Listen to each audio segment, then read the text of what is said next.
I could have put on a suit and tie today. I could have put all that nice little hair product in and fluffed up my hair and made it all look fancy for TV. But, I feel like crap. And I really didn't feel like it. So the hell with all that. Because bottom line is yesterday, I showed up looking like this. Different shirt, of course. Went 3-0 with the free picks. Cashed in with another best bet last night with the Washington Wizards. I can settle for looking like this today. Not even shaving. Okay, a little hair dye perhaps in the mustache. But, you have to have that at least, right? And win again on Friday. I can accept that. You heard that statement, you look as good as you feel. Well, I am the antithesis of that statement. 10 weeks ago today, I had surgery. If my doctor was a handicapper, I would have fired his ass.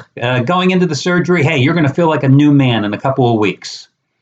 Yeah. He also said going into the surgery, 4 to 6 weeks recovery, 2-week post-operative follow-up.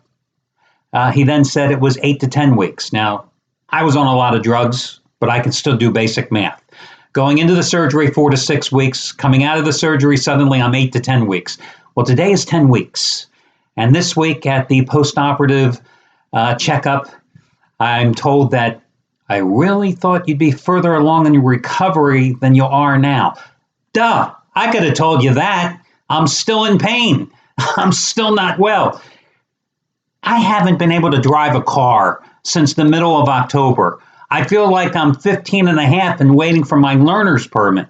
I got a brand new Camaro, sitting in my garage 3,000 miles away, and I haven't driven it but 6 times since I bought the damn thing. I mean, it's killing me.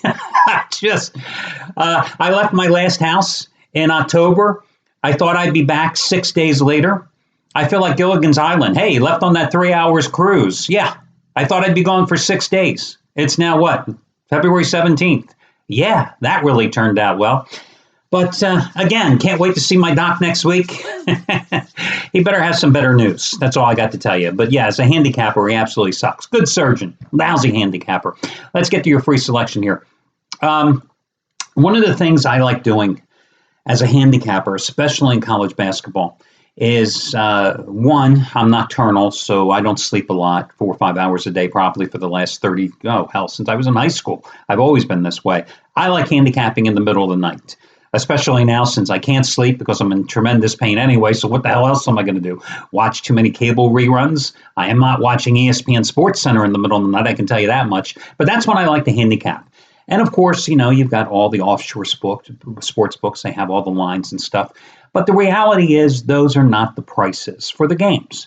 And after all the years of doing this, I can certainly anticipate where the lines are going.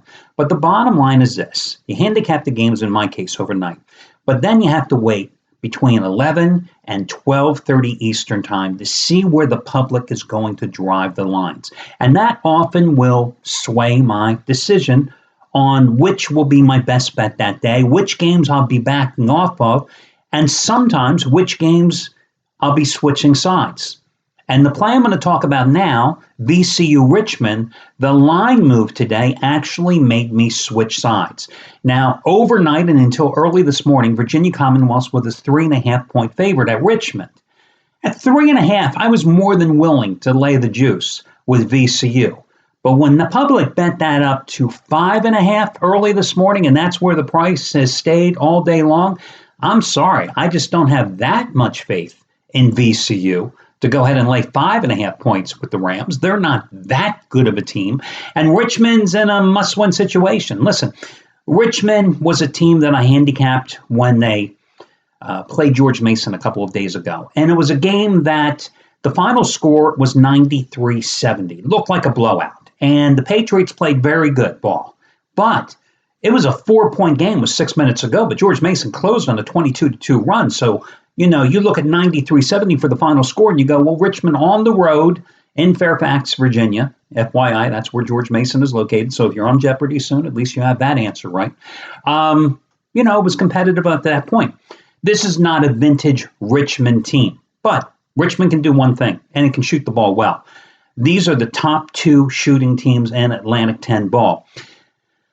VCU surprised me with how poorly it played defensively against St. Joe's a couple of nights ago. Yes, they won their seventh straight game, 91-81 at home on Tuesday against St. Joe's. But this was a St. Joe's team that put 81 points on the board despite losing their second starting point guard of the season in their previous game, turning to a freshman to run the team, turning to a senior who used to be a walk-on, who hadn't played point guard since his senior year in high school, to be their backup point guard in that game. And St. Joe's continually drove to the basket, continually drew fouls, and continually played well in the post against what I thought was a VCU team that had some meat down low and would play better. But St. Joe's put 81 points on the board against them. So now you have a Richmond team that's in a must-win situation here tonight. Okay, yes, the Rams have won 17 of the last 22 meetings, including 8 of the last 10. Yes, the Rams have won 7 straight in the series. But I just think in this particular spot, with the line move, the better play is to take Richmond plus the 5.5 points in this one. Again, you have two teams that are excellent shooting squads. And in this case, VCU minus 3.5, yeah, I can make a case as a free selection backing VCU. But once that line moved, I got to go the other way, and I got to back Richmond minus the points in this one. The other complimentary play, Horizon League, Oakland, overnight price even. Oakland now, let me just double check. I believe Oakland is now a 1.5 point favorite still at home against Valpo. You know, the Grizzlies have won 4 straight games coming into this contest. They won the first matchup in this one in early January, winning outright as a 3-point dog rather easily, 78-66. They never trailed in that game in Valpo. The first meeting, 4 double-figure scores for Oakland in that contest. Martez Walker leading the way with 25 points. Up until that point, again, that was a 78-66 final. Up until that point, 11 of the previous 12 meetings in that series had been decided by 6 points or less. Now, since then, Valpo has only lost 1 game. But that one loss happened to be the last time they were on the road. It was at Wisconsin-Green Bay. And Wisconsin-Green Bay, let me just think here. They are the Phoenix, I believe. Yes, they are the Phoenix. So there, you have a second Jeopardy answer there. The Phoenix won by 17 points in that one. I think this is going to be another down-to-the-wire game. You've got 2 good teams. I just like Oakland at home in this one. They're a little bigger team. They've got the home court advantage, and they're playing for their life. Because, listen, the neat thing about the Horizon League, Valpo has a couple-game lead on Oakland, but if Oakland wants to make a late charge for the league title, they've got to win this game tonight. So I like Oakland minus the 1.5 points here because they certainly have the confidence with the 4-game winning streak, and they have the confidence because they took care of business on the Crusaders' home floor in the first meeting. So Richmond and Oakland are the 2 complimentary plays, and talk to you again hopefully tomorrow when I'll be in a better mood, and talk to you on Saturday when we do this.